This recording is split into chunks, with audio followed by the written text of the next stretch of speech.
In a world where three men can get together and talk about video games without a womanly presence, this is CrashCast Episode 3.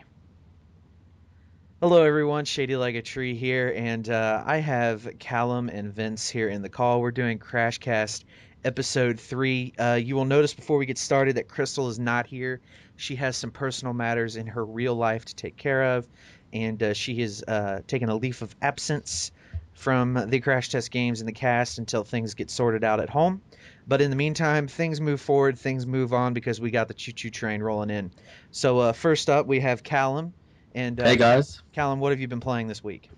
I have been playing some Far Cry 3 and some Black Ops 2, as usual for me. I've got Borderlands 2, which I recently got an Elgato game catcher, so look out for some Let's Plays maybe of that. Yeah, that's really what I've been into for the time being. And we also have Vince of all trades, Sir Zero on Twitter, the famous man, the voice, the legend. Vince, say hi. Tell us what you've been playing. Hi. Um, what's up? I have been playing Fire Emblem, the first US release, the one for Game Boy Advance, and I've also been playing Legend of Zelda Ocarina of Ages lately. Ooh. Or Oracle of Ages. Yeah, not Ocarina. Okay. My bad. I like it. You were playing that on your stream the other day when I was in there with Right. Mermaid. Okay, that's pretty cool. That's pretty awesome. Callum, I got to play Borderlands 2 with you because I have yet to crack the game, and we should do that together to make it a much easier Yeah, experience. I've had it for I'm about months, haven't put it in. I think I've had Borderlands 2 for maybe a week. No, longer than that. Probably about a month, actually. And I haven't even gotten it out of the case yet. I don't even know if there's a game in the case. I should probably do that later today. Probably check, yeah. Yeah. Okay, so we're going to try something new for this episode. We are going to, I'm going to try this out this episode. And we're going to do a good, bad, and ugly. Three things that are kind of, sort of, not really related, and kind of weigh in on those. So I guess kind of the good thing of this trilogy is that EA has decided to end their online pass registration. For those of you who are maybe unfamiliar or have no idea what I'm talking about, here's a quick refresher. Basically, EA has decided that henceforth and forevermore, until they change their mind, I'm sure they will. If you buy an EA game used, you will not be required to purchase a $10 pass to be able to use the online capabilities. They've decided to end that. Thoughts, anyone? Um, yeah, good on them. I mean, from when I was borrowing Battlefield 3 from a friend, it really sucked when I first put it into my Xbox that I had to pay to actually play it online. You can see it from a business point of view why they would do it that way, but obviously alienated a lot of people who didn't want to do that. So yeah. Yeah, and Vince, you generally rock old school games, so I don't think this has even been a problem for you. Um, no, it hasn't, and like I said, generally I buy games new anyway. Hmm. If I have intention to play them online, I buy them new because that's when my friends usually get them, right? Yeah, usually. Uh, yeah, so because the games are popular when they first come out, and then later they die off. So, um, for me, it's kind of like this is a good thing, but is the damage already done? Yeah. There's a lot of companies, they've been talking about the entire PS4 and Xbox 720, if you remember those. Like they were saying that was going to be a console-wide rule. It wasn't just going to be a publisher rule. That Yeah. any games you buy new, you'd have to pay extra to unlock. And that was after they decided that you can even play used games on them. Yeah, and this was something that you and I were talking about earlier in the week about how, um, I brought up that I could potentially be seeing games charging you, say, $10, $20 for a game, and you only getting one portion of said game. So you would buy Call of Right. Duty every year for $20, and that $20 would buy you the single player and maybe Spec Ops, and then you'd have to pay an additional 30, 40, 50, 60, $70 for the online component. And that would be a way for them to make more money and also charge you more and make it seem like you're getting a better deal when in actuality you're not. I'll be interested to Right. see kind of the pricing spectrum if we're going to go another $10 for PS4 and Durango, Xbox 720, whatever it's going to be called in the future games, if they're going to bump from the $60 mark to the $70 mark. I hope not. But I could see that happening. And two, kind of with this, I kind of see EA doing this as kind of a preemptive thing because I've played a lot of Madden in my life, and they have this thing called Madden Ultimate Team, where basically the idea is they want to get money from you, because I've played that mode, and you can play that mode without spending any actual money, but it is incredibly difficult and incredibly time consuming to be at all successful without money. So like $20 gets you, a decent team. $100 gets you a good team, kind of a deal. Um, and I could foresee them doing something like that in the future, where it's all microtransactions that aren't really Right. microtransactions, that are like Well, $10 transactions. yeah, EA's made a lot of, statements that they're just doing what is best from a business point of view in a lot of their decisions and how they handle things. Yeah, So for them to retract a fee that people were paying, they weren't happily paying it, but they were paying it, um, is very odd.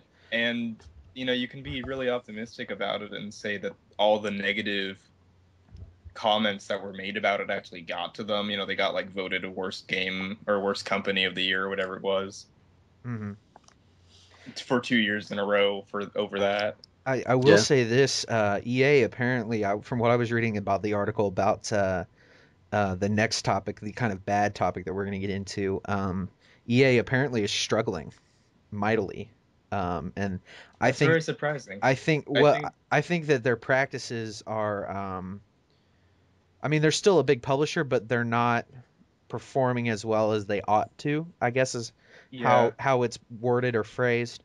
And I think that that has a lot to do with their just lack of care in recent months about people and about smart, ethical, well, not really ethical, but smart people, customer service right. aspects. And they're all about the money. They're all about the business. They're treating it like a businessman. And I have never been in a company or seen a company that works 100% on business decisions only, because that company will fail because they will have terrible customer service, or they will get in trouble, i.e. an Enron or a Bernie Madoff type situation where they just lie and steal and cheat, because Yeah, that's the Right. only way you can survive in the end if you do that's the that. company I'm working for. So But yeah. see, yeah, but see, like I see Mass Effect as an incredibly successful series, and I see Battlefield as an incredibly successful series.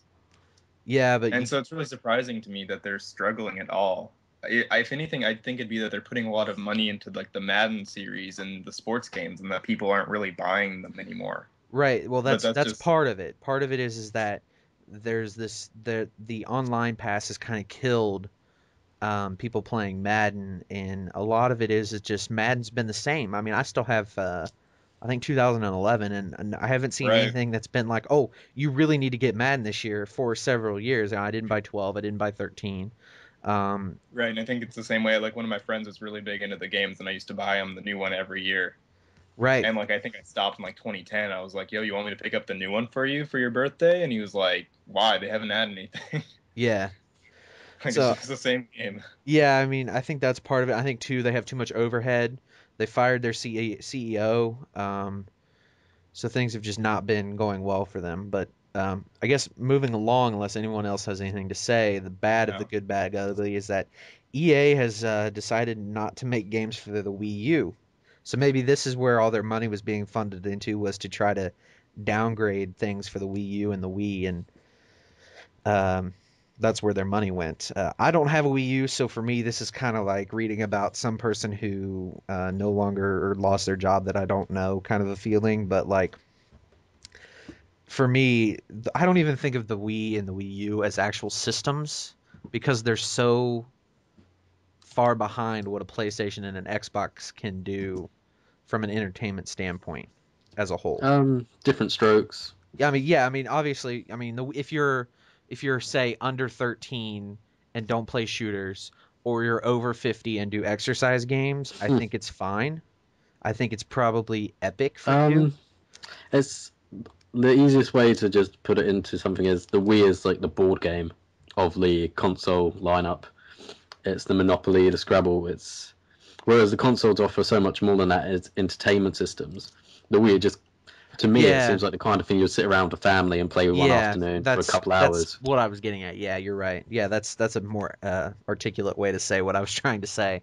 It's a Yeah, that's a family good game. It's a breakdown. game. It's a game that everyone in the living room picks up on occasion. Even your dad, your mom, your sister who thinks you're a nerd, kind of a deal. Yeah. And But the Wii U is not to be put in that same category. At least I don't think. I don't have any experience with the console at all. But I they're kind of trying to market towards the more hardcore audience, giving you an actual controller, even though it's a silly tablet thing. But they tried and they failed. I mean, I don't own the Wii U, but I know people who do, and it lacks, in my opinion, it lacks in smoothness, in graphics, in just game ability. I mean, it's a cool idea to have one person against four, but who in the real world has four people at their house to play on a regular basis, or five people to play on a regular basis? I yeah, don't. I don't know of many people who do. Um, Um, I normally get together with a couple friends every weekend, but that's only yeah, up to three people. There might be the occasional fourth or fifth, yeah, but then it's just three people. It's so much easier to just sit down with Xbox, yeah. I mean, you in so can. my Callum, do opinion. you have a Wii U? I do not have a Wii U. Okay. Nobody here has a Because, Wii U. like I No, said, there nobody was the cares. very initial hype of the Wii U where everybody I don't think I've ever heard a single negative comment about the console. There was like a month where everybody was saying how great it was, and then that's the last I've ever heard of it. Yeah, Like I everyone's like, completely oh, forgot it oh, existed up until this topic. oh. So this is just basically a more expensive, updated version of the Wii without like any enhancements. So you're still Right, behind the other two systems. Oh, okay. That's kind of the deal because when the PlayStation 4 and the Durango come out, I'm just going to keep calling it the Durango until they officially say the name. When the PS4 and the Durango come out, the Wii U is going to be left so far in the dust, it's going to be buried under 100 feet of sand. oh, definitely, I agree with that. And Yeah. nobody's even going to care. It is going to become the Sega Dreamcast of this generation. So I wish I we're still kind had my of off the Dreamcast. topic though. I still have my Dreamcast. What? We're off the topic a bit. We've Well, just been talking about the Wii U. yeah. But anyway, continuing. The ugly, and this is sort But of. we didn't even talk about it. Oh, so yeah. We Go ahead. skipped over. You just E- said you didn't care, and then you're E- like, okay, moving on now. Sorry. yeah, it's clearly seeing that the Wii U. I think I saw a stat. Nintendo was hoping that it would be 4 million units sold. When in reality, at the moment, they've only sold 3.2 million units or something, which isn't far off. But clearly, EA is holding on to their money for something else. Hmm. Probably waiting Um, for the brand new consoles. yeah, like I said already before we started the call, I just don't see where EA's market really is on the Wii U. Right. They make a lot of sports games, but the Wii has its whole arsenal of sportswear. Right. Yeah, And esports, and they do it best. yeah, of Yeah. course. Why would you play Madden on the Wii when you can play Madden or Wii? I don't know. Is there a Wii football? Probably. There is something like that. Yeah. Madden But Madden on the Wii you know what U I mean? is like worse than say Madden like 98 on the PlayStation. It's that Right. bad. I mean, it's less graphics, worse mechanics, etc. But continue. Um, Call of Duty is on the Wii U, and it was, from what I hear, not that bad to play. So Battlefield, whenever the next Battlefield installment does come out, I don't really see it. For me, like Callum was kind of saying, the Wii is for like shorter, faster, family fun games. Hmm. Like you don't sit down to play a 30, 40 hour game on the Wii. You go and find an Xbox or a PlayStation to do that. So a lot of EA's games are bigger or longer, in terms of like Battlefield, the scale is huge. Mass Effect is a long game, and then they have their sports stuff. And I don't really see Wii players, the target audience, really being there for them. No, I agree with you there. I Yeah. agree there Yeah, too. Yeah. so I mean, it's kind of weird because I was like we were discussing before. They're no longer making games on the Wii U, but it doesn't seem like any of their games really even deserve to be on the Wii U in general. Hmm. But I've been thinking The Sims. I think would be quite good on The Wii. Sims, yes, that's the one series, With but that we don't tablet. talk about that anymore. Yeah, But I mean, they have the Wii, the whole Me system, right? They have pretty much the Sims already, kind of. I mean, kind of. It's very limited, but Sims still. 4 has been announced now. I would have thought maybe EA would have been working on Right. that for Wii U as well, but clearly they're not. Just thinking with that tablet, there's so much stuff like that could be used for, because you don't have the mouse, but you've got the touchscreen and you've got the menu system in your hands instead. You can place it on a grid on the tablet. It would work so well, but they're just not going to give that a go. Can't say it would entice me to buy a Wii U anyway, but No. there would be a market for it, definitely. Yeah. Yeah, for sure. All right, now we can move on, Shady. All right, if you guys are done, we'll move on to the ugly, and that is Nintendo is claiming videos on YouTube for their own monetization, meaning I'm not sure to what extent because I've heard kind of conflicting reports about this entire topic, but what I can confirm is that they're at least claiming a part of all Nintendo Wii and Nintendo Wii U gameplay on YouTube in every aspect, whether it be a montage, a commentary, a let's play, what have you. I have heard reports, but I have not been able to confirm that Nintendo is also giving people strikes by claiming that they are illegally or whatever the word, well, I guess illegally technically would be the correct term, illegally using their content, and they are also monetizing videos and taking all of said money. Um, Yes. so I know that I myself, I'm a commentator, 600 videos as of today. Callum, you're getting ready to get into the whole video thing. Vince, Yep, you've done totally. it before. You're a streamer. I'd like to see what you guys think of this and how this may or may not affect you going forward. I mean, again, it's Wii and Wii U, and none of us have that, but what do we think of this as a potential um, sort of precedent set? I'm just hoping that nobody else follows suit. Um, Dependent on, I mean, you've seen the backlash already. Everyone is up in arms about it. It can't be good for the company's image. Business standpoint, it just seems like somebody in a suit higher up in Nintendo has gone, well, they're using our games. We're going to get the money from it. Um, but clearly their reputation's just gone down the drain because of it. I mean, if people are making the content on YouTube, it's only going to hopefully drive people to buy the games. So isn't that promotion enough? And without having to go into getting the money from it, that's my thought. I mean, you might have a different opinion on the business side of it, but just stupid in my opinion. Vince? Um, you know, I'm really torn on this in a lot of different ways. Uh, I guess first and foremost, I don't think that YouTube video gameplay commentary should really earn you money in the first place. I think it should be something that's pretty much purely a hobby. Mm-hmm.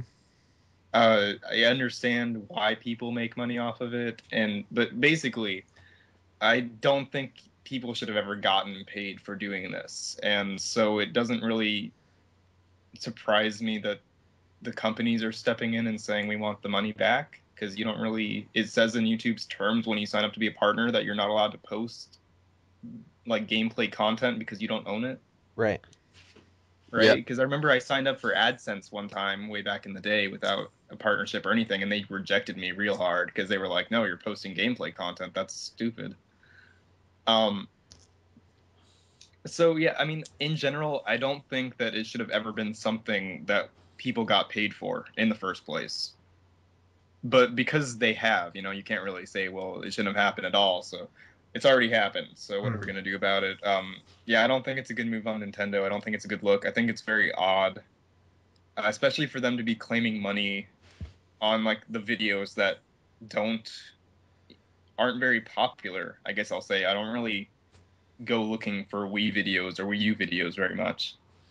Mm-hmm. Um, Maybe this is their last ditch attempt at getting some money because of the Wii U sales.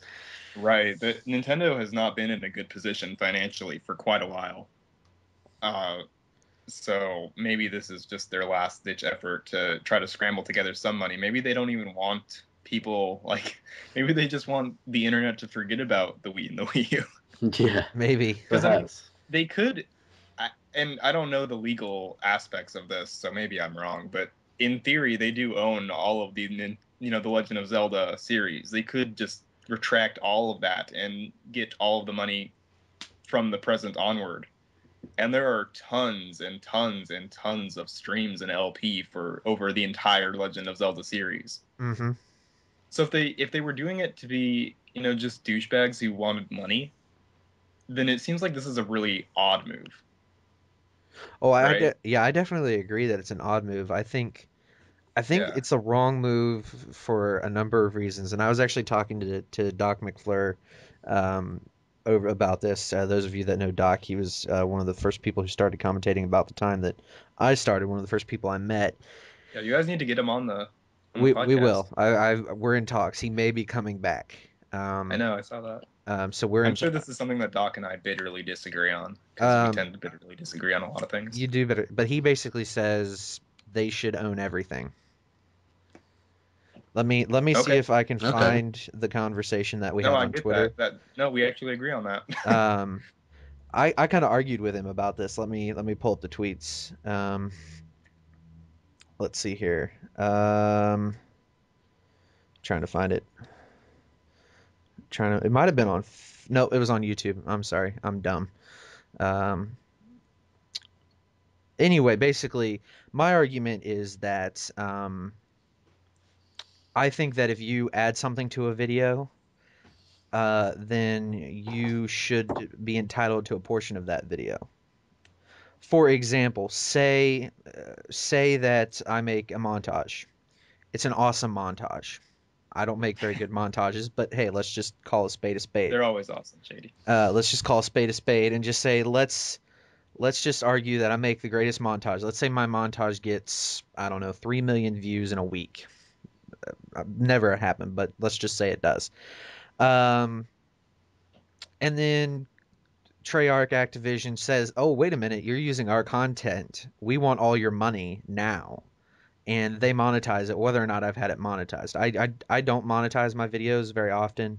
I only monetize vlogs, um, IRL stuff, skits that I do. I only monetize that stuff, and then I have a couple reviews that I've monetized because I think, hey, if I'm giving my opinion on a game or a piece of hardware, I should get that money. But anyway, here's our conversation. Well, I'll just read what Doc has to say. He says, "As far as I'm concerned, Nintendo is making the right move. Gameplay commentators are delusional. The only original content on a commentary is your voice. You can just as easily do that without their gameplay. Copyright is copyright. You shouldn't get to make money off others' work." I Uh, agree. and then he kind of and I kind of posed a question about, or I kind of posed the thought that I think that your content added to said video is actually worth something. And then Doc says, unless you get permission beforehand, you're breaking copyright law. You can't claim fair use on montages, machinima, or most commentaries. And then I kind of argue that the law needs to be changed on copyright. I think it's way outdated, actually, to be honest. When we could talk about that in a second. And then I give a really bad analogy, and Those are the that's kind of best. the end of our conversation. But I think that if I'm going to use a new analogy. I think that if Vince, you are to go out in the middle of, I don't know, you live in California, you still live in a really awesome place.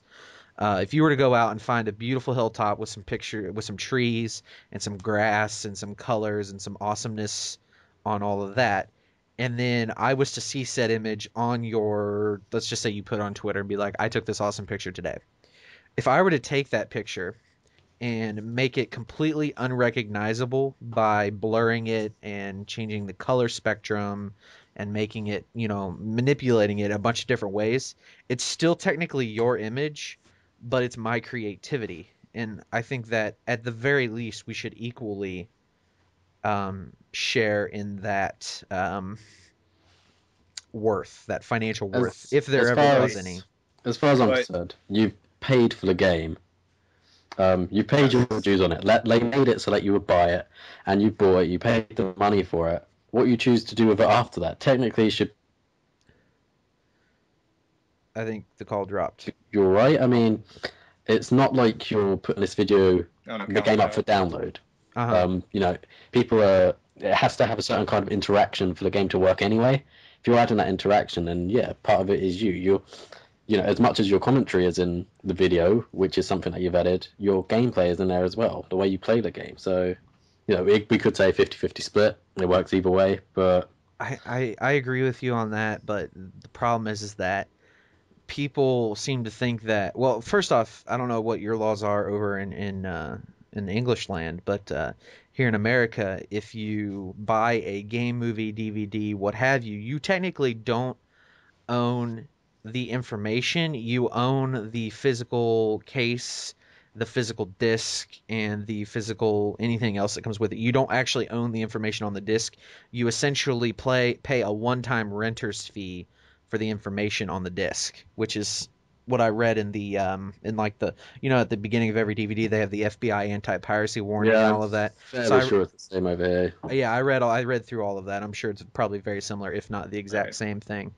Um, so You're kind of basically they paying for have their this, point there, yeah. but I think that if you pay $60 for a game, that you should be able to do whatever you want with that game. So If can I I? want to take the next Call of Duty and then make a engine from that and create my own engine using that as a base, I think I should and not have to pay them a thing, or at least not have Can to pay I? them all of it. But yes, go ahead, Vince. Okay. Um, there are people though that people watch their videos. They're appealing to the YouTube masses for the gameplay. I get that, there are people, and I'd say it's probably the majority of people who are appealing because of what they do to it, their creative, addition to whatever they're putting up. Mm-hmm. But there are people who, would you watch a Sandy Ravage video if it wasn't a shooter? Mm-hmm. Because I wouldn't. Yeah, that Like Sandy there are Ravage people is that incredible. do profit off of the gameplay, off of yeah, the exact game that they're playing. Pwn Star playing Battlefield. I don't really like watching Pwn Star not play a shooter as well.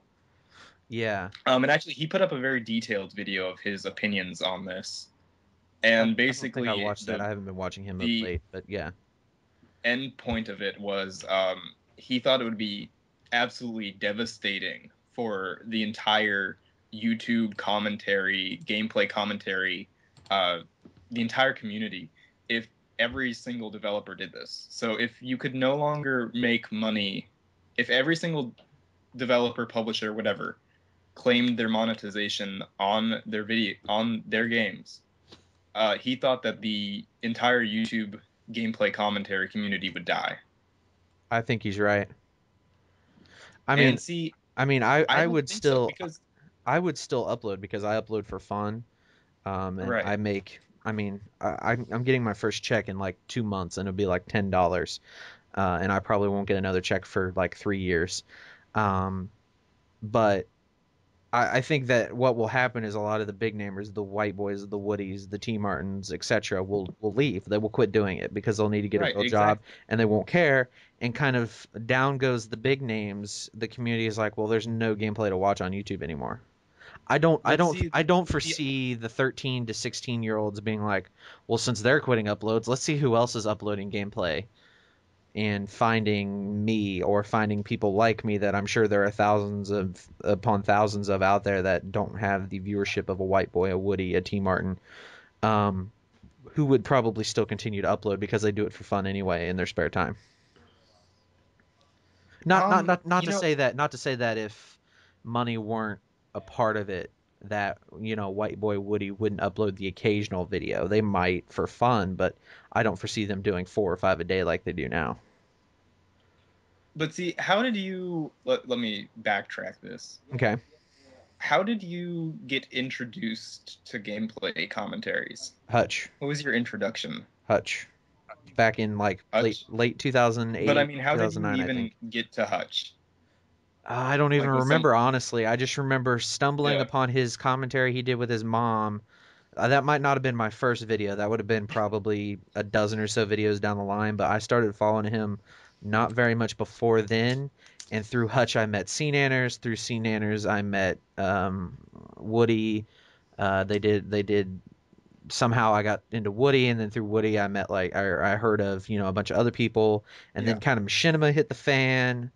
I heard about Machinima when I think Hutch went to go join them. I'm like, what is this Machinima thing? I don't understand. And then that's when the whole money making thing kind of came about. Um, Actually, it was a little bit before Hutch went to Machinima, but about the time that money got into it is when I started like really seeing all these new people that I didn't really know. He got introduced to. So Okay, well, I at least saw that there was gameplay, I got linked to it on a forum. That was just a video game discussion thread, and someone was like, "Oh, look, a gameplay commentary." I don't even remember who the commentator was, but I was like, "Oh man, people actually do this." And I searched for different games that I enjoyed playing, and that got me into this whole scene because I was aware that people actually made gameplay commentaries for games that I enjoyed. Uh-huh. If you cut out all the money, I agree that all of the air quotes businessmen will leave Mm-hmm. very quickly. Very quickly. It would And take no in my time. opinion, they're the people who put out very repetitive content. I would agree as well. It's not very innovational whatsoever. So if they all leave, you have a lot of very unique commentaries. You have a lot of innovation left over from the people who were always overlooked, and no one searched for videos anymore because, how are you going to find my channel when there's 18 pages of Woody's videos before it? Yeah. So I you think cut all those people out, and I think a lot of the boring parts of gameplay commentary leave, but the audience is still there. There aren't less people who want to watch Call of Duty videos just because there are less commentators, less big name commentators making them. People still want to watch the videos.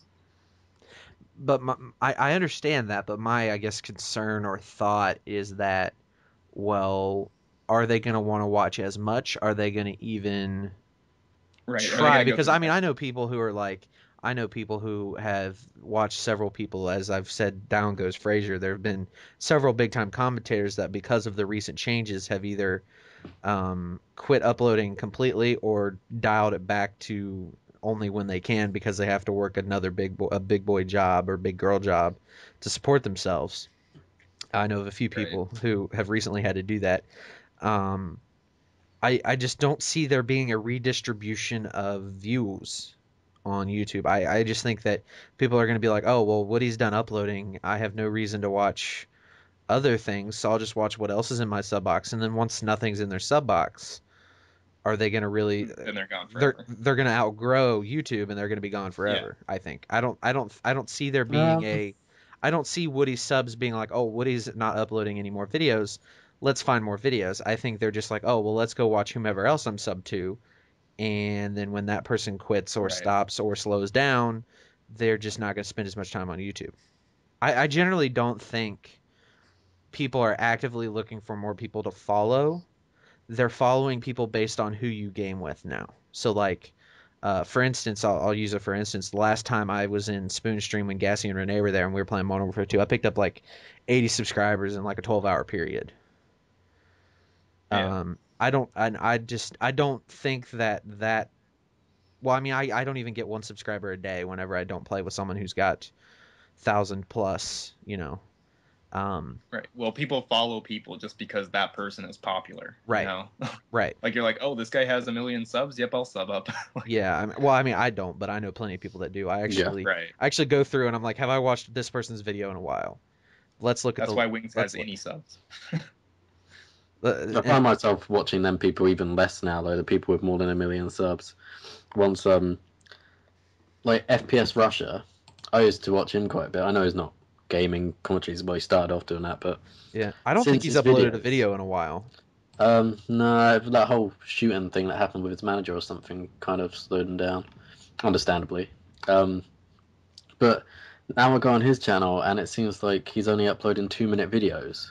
Right. And why would I? I'm not subscribing for 2 minute videos. I'm Yeah. subscribing for a bit more content than that.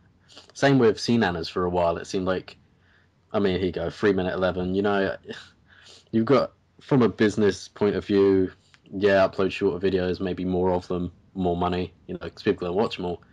But I don't like having to go through multiple videos every day for one person Right. because it just seems greedy. It's like I was subscribed to Mystery Guitar Man for a while, and he had really good stuff. And then it got to be the point where like he would have like a minute and a half video, and only 40 seconds of that video would be actual content, because then he would do his like Portuguese intro or whatever, and he'd be like, "This is Mr. Guitar Man. Here's last week's video, last week's video, last week's video, and here's all the other stuff. I'm gonna be gone this day, but here's gonna be a video, and this is what this is gonna be about." And that's like 2/3 of the video, and I'm like, dude, I came because you make really awesome animations. I didn't come because I wanted to be informed about your entire channel life, kind of a deal. Yeah, totally. But I mean, I understand. But I mean, FPS Russia, I think he got hurt, and he had that whole stuff with the ATF. Although they didn't really do anything because he wasn't breaking any laws, so they didn't really do anything. I just think it's because he got hurt, and now he has that paintball thing was this weekend, I do believe. So yeah. Yeah, I think okay. So back on the topic. Back on the topic now. You know, when I saw it happen, let me just try to summarize this real quick. When I saw it happen, I just saw like I looked on Twitter and there was just a ton of people that were like outraged and angry, and it just seemed very entitled. It seemed like a lot of people whining because they felt privileged. That's how I took it. You know, a lot of people were like, "What? I'm using your content and making money off it. Now you don't want me to?" Like that's it seemed very entitled, and I've kind of been secretly waiting for companies to step up and do this. Like I said, it's they have no reason not to. No. Right. So but it is kind of something I've been waiting for, and I'm surprised that the YouTube gameplay commentary industry has gotten so big that people can actually make, you know, $500,000-$600,000 a year off of this. Yeah. So I've kind of been waiting for this whole thing to die out because, you know, can you really, like, even myself, when I was thinking at a point where maybe I could have gotten into this and grown my channel a lot and gotten to a point where this could sustain myself, but it's like, is this an industry that's going to last? Like, I can't see. Yeah, there's no security in it. There's no security in it. Yeah, every single day, someone could just come in and say, hey, you know, you can't make money off of gameplay videos anymore because it's not your gameplay. And then all those people would be absolutely screwed. Oh, yeah, for sure. Everyone would be left playing Valve games. and Minecraft. Yeah, Minecraft. You know, that's probably the first gameplay video I watched was Minecraft. X's Adventures in Minecraft. And then moved on to Yogscast, and then I watched more Call of Duty stuff. But yeah, I don't think the whole Nintendo thing. Apparently, Machinima have a license to upload Nintendo things, and that protects their content creators who post it on their own channel. Right. You have to be partnered, but if you're someone like me who's not partnered, just kind of not even freelance, because like I said, I make peanuts basically. I don't even consider I make any money considering all that I've invested. Apparently, even Nintendo have been going after Machinima. Yeah, I had heard that too. Yeah.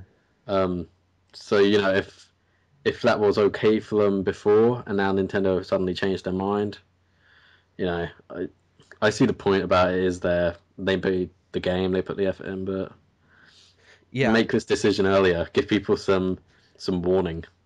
Yeah, I'll stop doing gameplay altogether if I start getting strikes and they're like, well, you can't upload Call of Duty anymore, or you can't upload this. I'll just be like, all right, I'll just do vlog IRL stuff like I do whenever I can find time. Yeah. You know, it's just and just to kind of disclaimer on my part, I've only heard of them taking the monetization. I haven't heard of any strikes being issued. Yeah, I had heard that someone had gotten a strike, but I have suspicion that it wasn't Nintendo and it was for something else, but I can't prove that. So I have that under there's reasonable doubt that it was from Nintendo, but it could still happen because they could just be like, oh, well, that's a copyright, and then YouTube can be like, oh, okay, that's a copyright strike. It's like with Captain Sparkle's huge deal with his Minecraft style. I mean, to me, that was. I honestly feel like he should not have had that video taken down. I really don't. I don't really follow Captain Sparkles, or I haven't in a long time. Basically, he uploaded a video. It's Gangnam Style, but it was Minecraft style. It was all new lyrics. Okay. It was Minecraft animation.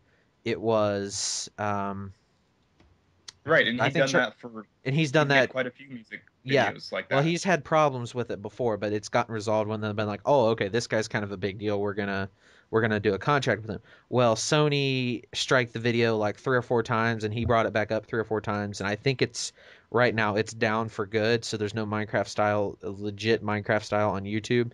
But I think he had like 90% of the video was his. The only thing that they took was the song, and I'm pretty sure that he had people in his studio make the song. Like he didn't just go Jack my Gangnam Right. Style and then cut the lyrics out and put the song, like he went somewhere and had somebody play this, or he called somebody and be like, hey, can you make this track for me? Um, Right. Music copyright is a really terrible place to be. yeah, it's just stupid. But anyway, I'm done if you guys are ready to talk about our final couple kind of topics here that I think Yeah, I yeah. am. rather quickly, because we're trying to keep it to 45 minutes to an hour, and I think we're at like We're four. at we're at 40 minutes now. Yes. Okay, so we're getting close. All right. So the first topic was something I found when we were going to try to do episode 3 a few weeks ago, but we ran into some of those issues I talked about. Crystal had some personal stuff, and we kind of just were scrambling there for a while. Female video game characters. This is a story from Yahoo.com's blogs.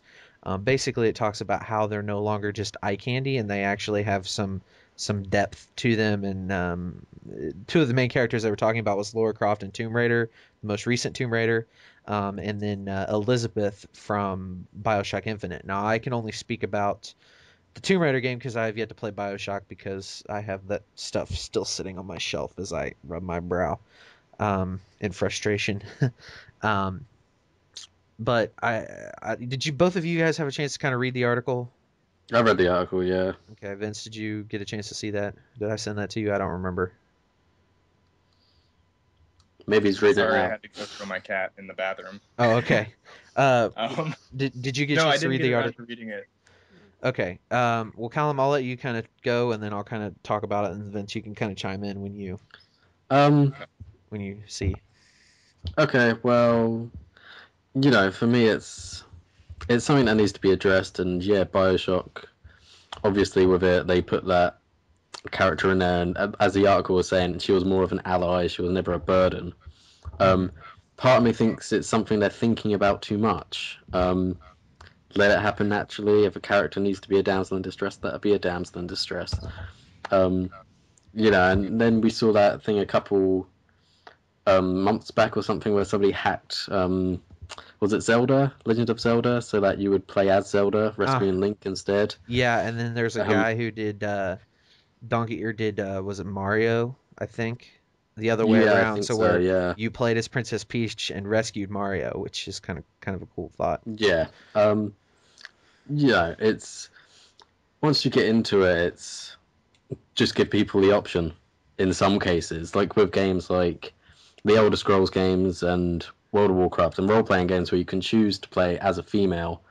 Um, and then it's touching on. I saw something on Reddit as well the other day where it's female body armor, and so it's not just the armor that's like sticking their tits out and stuff like that. Hmm. It's covering them up so it looks semi-realistic. But to me, it's like just give people the option to have big-titted women as their characters. Sometimes I just think they put too much thought into it. Yeah, I agree with that. when I was, oh, I'll go ahead, Vince. Oh, no, I didn't have much to add. I agree with that. I think that you should, yeah, in pretty much every game nowadays, you should have the option to have a male or a female character, and that it just changes because usually there is some kind of love plot or something. That it just kind of switches the sprite around for the default male character and the default female character, so that you can switch the roles so that it makes sense. So you're not like Uh-huh. a chick going after a chick, and then you're like, what? Like You Mass know? Effect, where you could really there were so many Yeah. relationship possibilities. So it wasn't just straight relationships, it was all kinds really. It was cross Right. species, dimensional time warp relationships. But anyway, as far as like Laura Croft, like I guess I'll just say there came a point where my first reaction, wow, this is a really great game. She's an awesome character because I've played all the Tomb Raiders up till now, and then there's kind of this turning point where you realize, wow, she's kind of attractive, and not kind of, she's a lot attractive, and then you kind of reach this point in the game where at the very beginning of the game, for those of you that have not played it, you basically start out as a noob. She doesn't know how to do anything. She has to constantly keep reminding herself well, remember what, I forget his name. I think it's like fourth or fourth or something like that. Taught me, remember this, remember that. This is how you have to do this. And as the game goes on, she grows and grows and grows and becomes more experienced. And then at the end of the game, she's that hardened, well, semi-hardened, cocoonish woman who's not really a woman first. She's a Shay, can hero. I ask, were you Yeah, semi-hardened at this point? no. She was not a woman first. She was a hero adventurer that happened to be a woman, kind of a deal. She was a character, yeah. She was a She person. was a person, she was a character, she wasn't a woman. And another good example of this is a recent game I played, Enslaved, which if you, again, I will advocate pick that game up. It was like 6 hours of my time. It was great. It was $8. The female character in that, Trip is her name. While she can be burdensome at times because she doesn't have the super strength or agility that Monkey has, she's not only helpful, she helps drive the plot, and in a way she kind of controls Monkey because if she dies, then Monkey dies, kind of a deal. But she's also helpful in that she throws up holograms that distract the machines, and you can go around and you can bash them in. Um, and while her character is an attractive character in that game, she's a character first, and kind of happens to be a woman. She's a character that happens to be female, kind of a deal. And I think that this has come a long way from, many years ago when it was, oh, we must rescue the woman folk because we have to. Yeah. Kind of a Knights of the Stone Age kind of a deal. And I'm good to see it because I like good character story based driven games, and it doesn't matter to me whether or not it's a male or female character. If I'm playing it, I'm going to pick up a game whether or not it's good or not. For instance, The Last of Us, one of the main characters is a little girl, and um, her being in there does or does not attract. I'm not saying that right. Does not attract from my experience, because I think it's about a father and daughter's kind of bond in that game. Yeah. But I haven't played it yet because I don't think it comes out for another couple weeks. We got a. Is there are there two problems here from like people's point of view? Is it because women are made to look They're helpless and they're they made to need, look helpless and be and then there's sexual all the anatomic objects objectifying them. and Yeah. objectifying them. Yes, and I Um. and I had read a review, which is one of the reasons why I wanted to talk about this. I had read a review where I think the reviewer had only played like an hour of the game because they were talking about how she's not a woman, she's a sexual object who doesn't know what she's doing, and she's gonna eventually need a man to rescue her and whatnot. And I'm like, dude, did you not play the game all the way through? We need more strong Disney characters, Disney princesses in video games. I would think so. There was a lot of that uproar about this, kind of trailing off topic, but they changed the girl from Brave, and apparently like a bunch of people flipped out. But to be truthful, I didn't see a single difference in the two.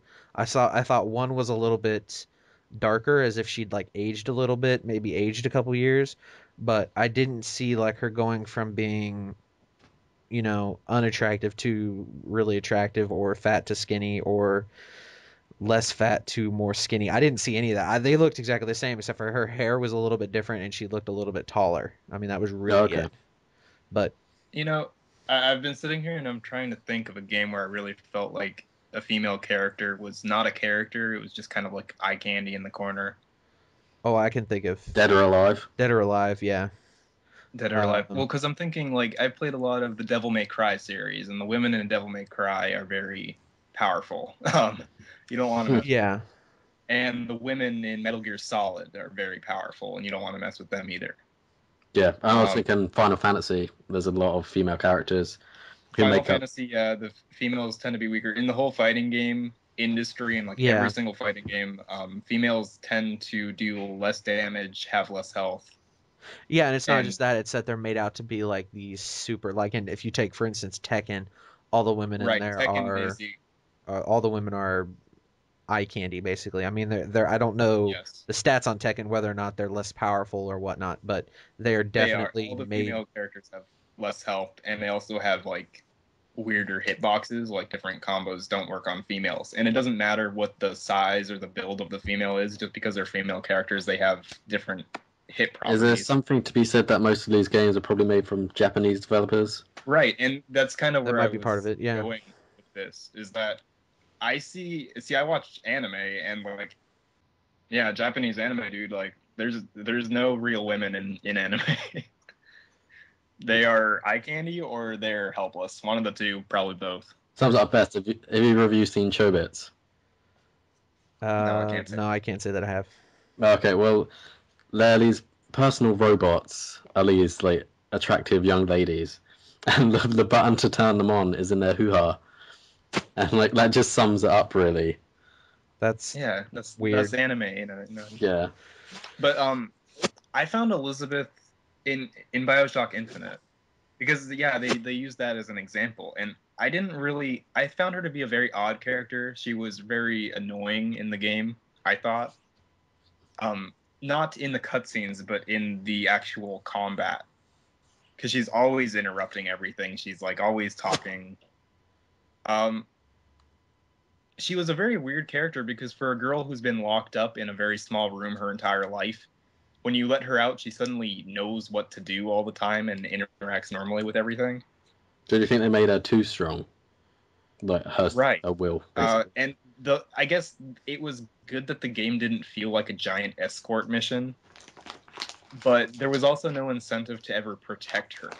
She was just always kind of hiding somewhere where no enemies went after her. Okay. And I thought that was very odd to have a valuable character. You know, are they going after Elizabeth or are they going after you? Well, they're going after you, but they're going after you to return Elizabeth.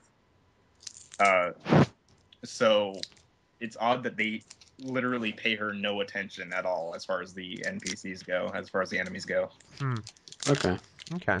So I thought that was a very weird thing in the game, not in the actual plot line of the game, but in the gameplay portions. And, I've yet to play that's it. all I Yeah. have to say. Here's a thought I just had about eye candy, and this is sort of weird, but Crash Bandicoot's woman from the first game, when you go to the bonus level, and she's just kind of there standing provocatively. Oh yeah, I There's an remember. example of a completely non real Right. character, just eye candy, basically. Yeah, and I guess in Donkey Kong Country, there's Candy Kong, who's pretty much the same function. Um, I think that's hilarious, and and I feel like a lot of girls who I know who would play those games would also feel like that's hilarious. Right. And But not, feminists don't think anything's hilarious. So yeah. let's see. The last thing, Callum, you mentioned armor, Yeah. and like there's the classic RPG reference that for female armor, it's the less it covers, the better it works. Yep. And like that's what you see in a lot of RPGs is that like the bikini armor is incredibly good, whereas the full ironclad suit is like the default crappy armor. Yeah. Um. And I do think that needs to change. That's something that's not okay. And I've never liked that. Yeah. I mean, it's all about options, isn't it? Give people the option. I mean, I don't think it's Right, fair but to I mean, say. from a logical point of view, it's like, why are you wearing nothing and yet you have plus 90 defense, whereas when you're wearing something, you you have 0. Yeah. Yeah. Yeah. Totally. I'm on board with that. So I guess as far as like female, I think that females should be characters in games, whether they're damsels or whether they're empowered and blah blah blah. It doesn't really make a difference to me. I'm just playing games, and I think that love stories and all that stuff stems from fairy tales and different times and stuff I grew up on. Blah blah blah. But I don't think that I have an issue with the armor thing because it really is just objectifying. Yeah, for sure. Like, well, we want our characters to have better armor, but we also want to look at them more and more. So let's just make that work. Yeah. Yeah. Exactly. I'm on An board with that. amulet of power would at least go some way to giving some reason behind it, but they don't even do that. Okay, so moving on. Moving on. Our last topic before we get into commentator recommendations, as promised in episode 2, is this article I found a couple weeks ago about Facebook games dead and dying. And this kind of, I think, relates to why I think mobile games are a success and will continue to be a success. But basically, the article says nobody cares. It became annoying, and so you would just block the application or defriend the person. and their main form of spreading was through Facebook notifications, and it's super easy to just block a notification or unfriend someone who's sending you too many notifications. I've done that plenty of times. Um, but I guess I'll get your guys' kind of thoughts on this. I had there for a while. I played Mafia games, Mafia Wars, I think is what it was called, pretty much multiple times a day for a while, and then that kind of got old. And then I played the Madden version of it for a while, and I actually gave that game some money stupidly. I think it was like $20 I gave them. Uh, and then I never played Farmville, never played the others, a couple like it that I never played, but there were a couple that I had played, and it just got to be so annoying. But I'll let you guys share any thoughts you have before I finish. Vince, want to go first? Sure. The only Facebook game I've ever played was Snake, and it's because it's Snake, so it doesn't really count, I don't think. No, I haven't played a couple. I've played Words with Friends, which was made by Zynga, which was the huge company that's Is that a kind of. Facebook game even? It's a Facebook game. Yeah, there's a Facebook app, but touching on what it said in the article, I played it mostly on my phone anyway. Yeah, It just tied in with my Facebook account, and on the rare occasion I would go on Facebook and play it on my right. laptop. But I don't use it as I use it as a social media tool. I don't use it as a gaming platform. Right. I don't spend all day on Facebook. Facebook is whenever I turn on my web browser, the first thing I have all my links pop up. That happens to be one of the things I check. I see I just see what kind of my friends are going on. Usually I get notifications and mail via some of my IRL friends about events. But I don't really spend a whole lot of time on Facebook, say as much as I do say Twitter. I'm a pretty big Twitterer these days. Um, but like my experience has been, I'd mentioned I'd played those games, and it just got to the point where like to progress in the game you had to have more friends. So I was adding people to my friends list that I didn't know, and then it just got to the point where like I had 3,000 friends on my friends list, and I'm like, I only know like 200 of these people. So then I'm just like, this is stupid because you have to add 500 more people to get the next thing that'll make your team better or make your dude better. And I'm like, screw this. So I deleted the games off my Facebook, and then I went through and as often as I could, I would delete, say, 50 to 100 people at a time off my friends list. And now my friends list is down to people I know from either the internet or YouTube and real life. Yeah, And I don't play the games anymore because I have Minecraft, I have SimCity, I have all my console stuff. I actually counted today. I have 128 games um, in my house, so The I, the I the, just don't the have the problem time with or the urge to play it. the problem with us is that we're all gamers. All three of us are gamers. Right, So but it's surprising to me that they're dead or dying because there are so many people who use Facebook that are just like, oh, you mean I can play a game while I'm on the internet? yeah, but You know, I think like my mom's terrible with computers, and I'm sure if there was just a little simple game that was on Facebook because she doesn't really know what else is on the internet, that'd be appealing to her just because it's like, oh, I can do this on Facebook too. You know, what I mean, I don't have to look for something.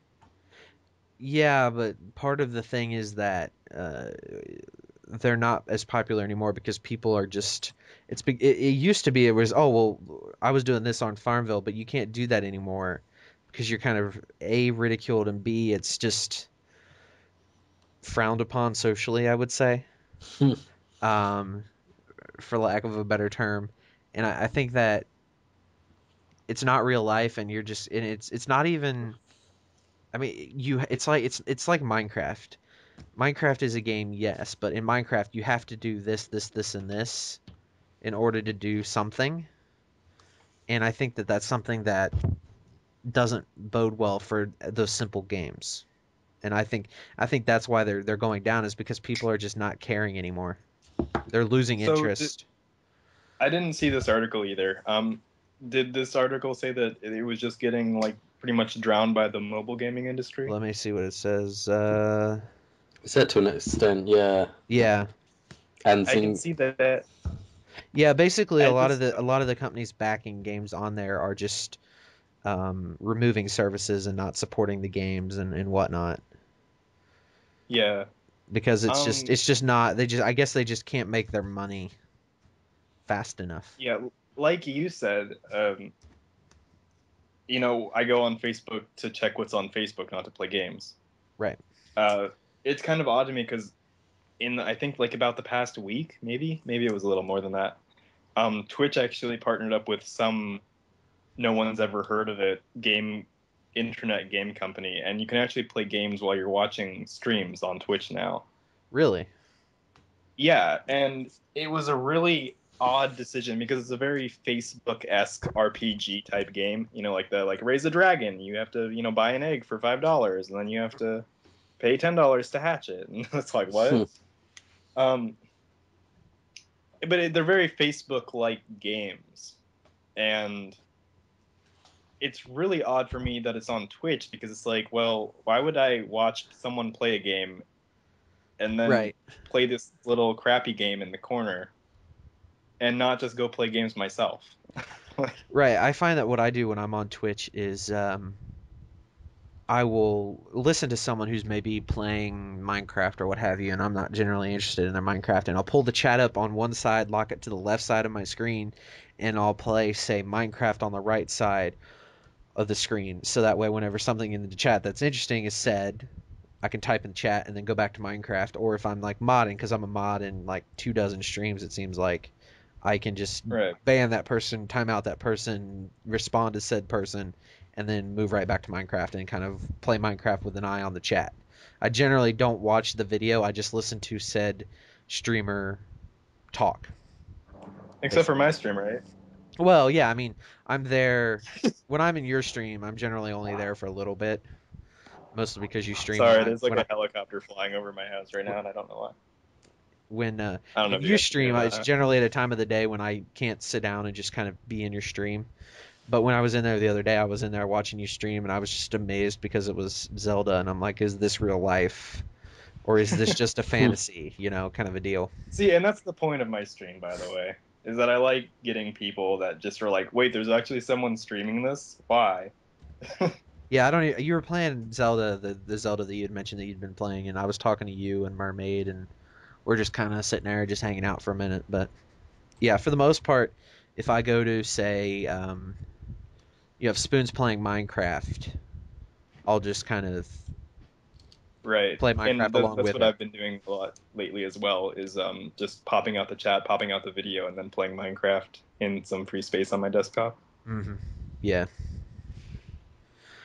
All right. Well, I guess moving on. The last topic we have is that a couple weeks ago, we had talked about how there wasn't really anything as much good on YouTube anymore because there weren't any true commentators. Everything now is let's play this game with my four friends who you all happen to subscribe to, and we're gonna all up virtually the same video from our different perspectives. Not to say that there's anything wrong with that. It's just boring. By the time Yeah. you've watched it one or two times, you don't want to watch it anymore. And so we thought we would share some recommendations on people who do gameplay commentary.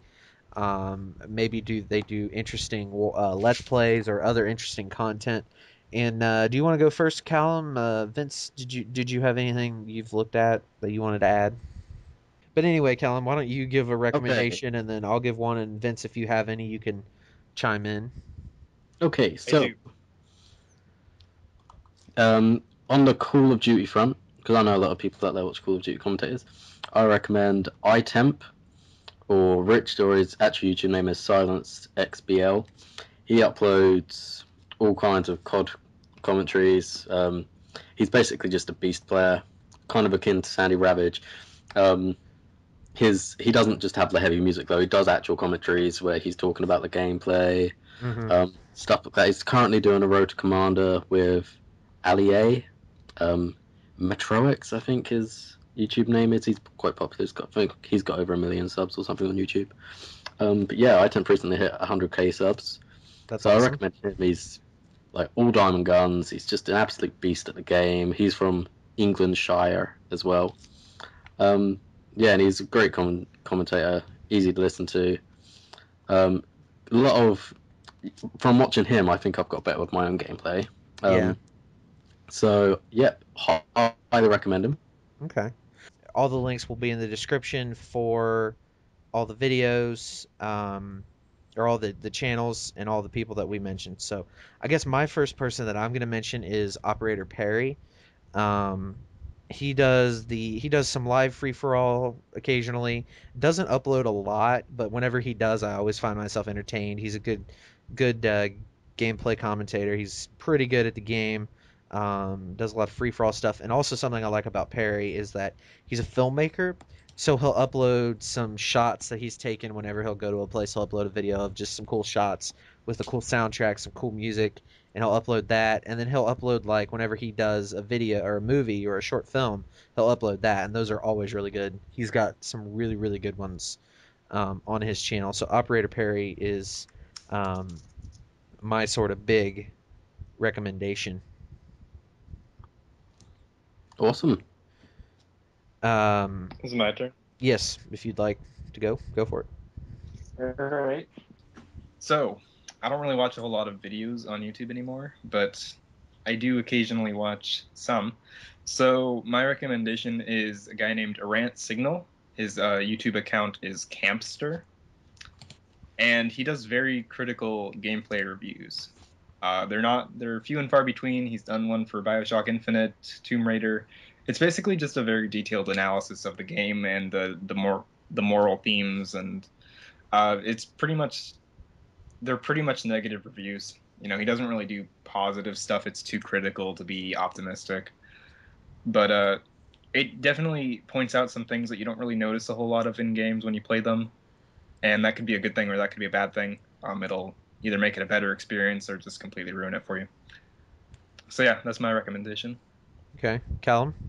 Um, just on the topic of the person you just talked about, Vince, like the critical reviews, that was the guy, Total Biscuit. He does really critical reviews. All right, my friend's a big fan of his. I need to start watching it. Yeah, his moniker is the Cynical Brit. And yeah, he does WTS, like half an hour long videos about. He also has games. a great Twitter. His Twitter account's very fun to follow. Yeah, he's a very informative kind of. He's got strong opinions, but that's what you want from someone like that. Right.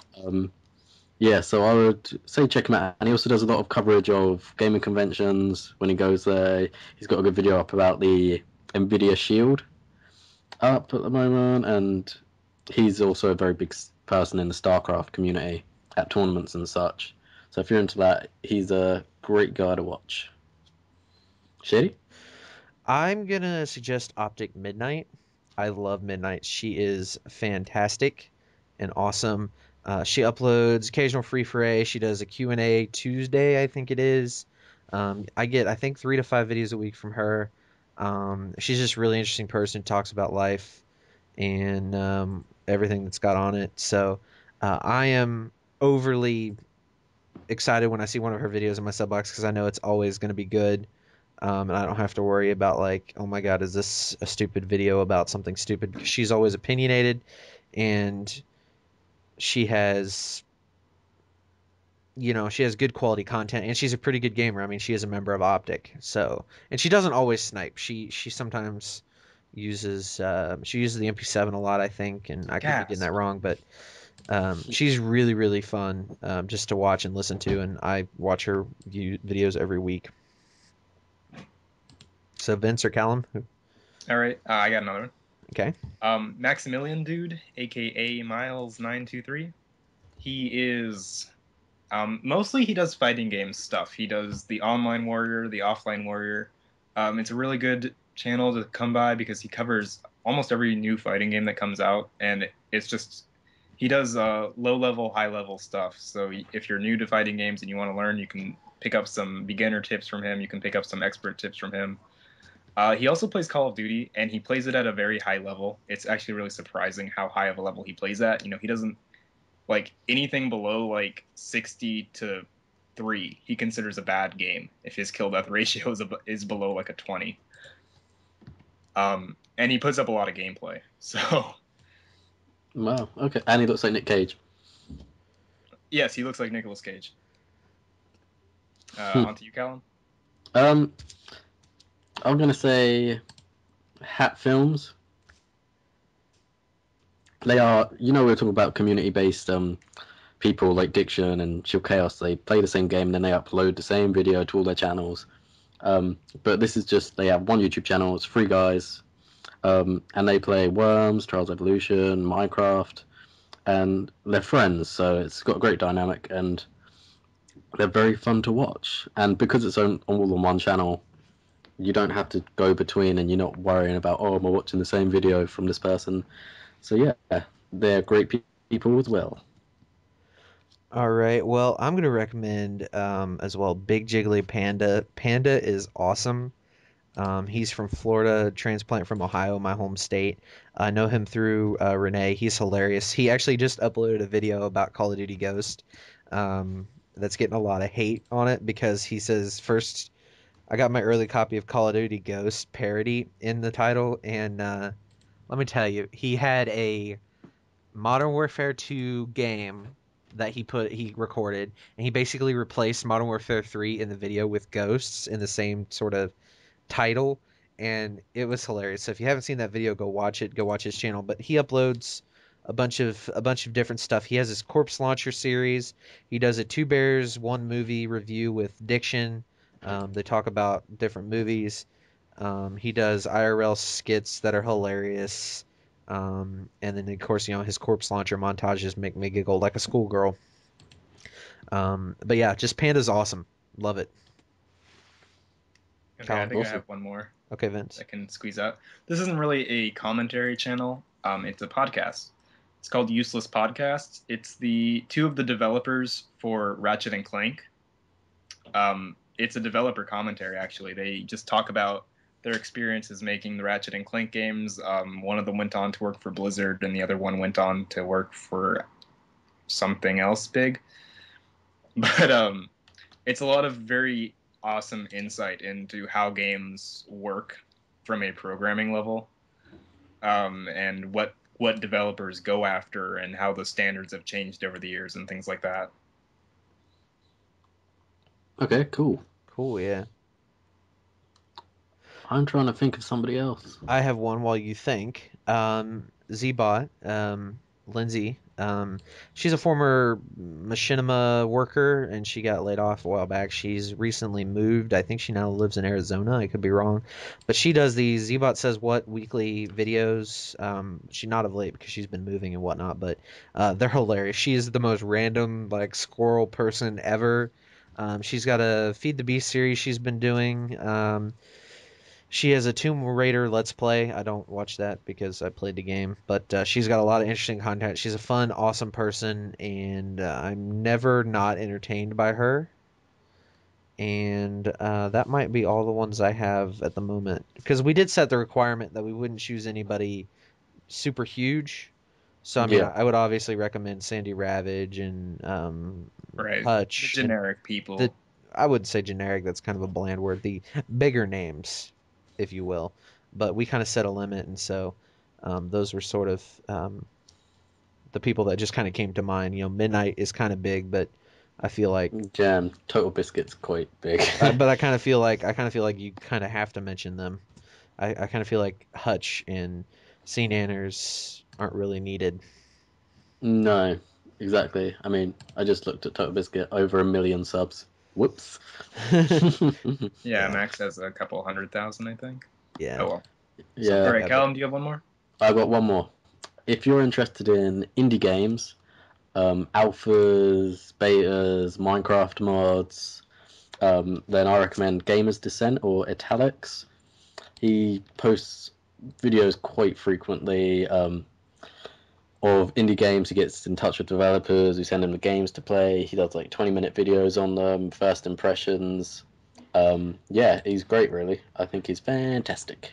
So I recommend them, and also the Minecraft mods, because I know a lot of people look for Minecraft mods just to spice up the vanilla Minecraft, because it can get quite boring sometimes. mm, So yeah, I recommend him for all things new and interesting all right, and quirky. awesome. Well, I certainly don't have any more, and if nobody else has any more recommendations they wanted to I'm, share this week, I'm done. Vince, you're done, Vince? Yes. Callum? All done for now. Yep. Okay, all done for now. All right, well, I guess we're going to go ahead and end the podcast. This has been CrashCast episode 3. I'm Shady. We also had Vince here and Callum as well.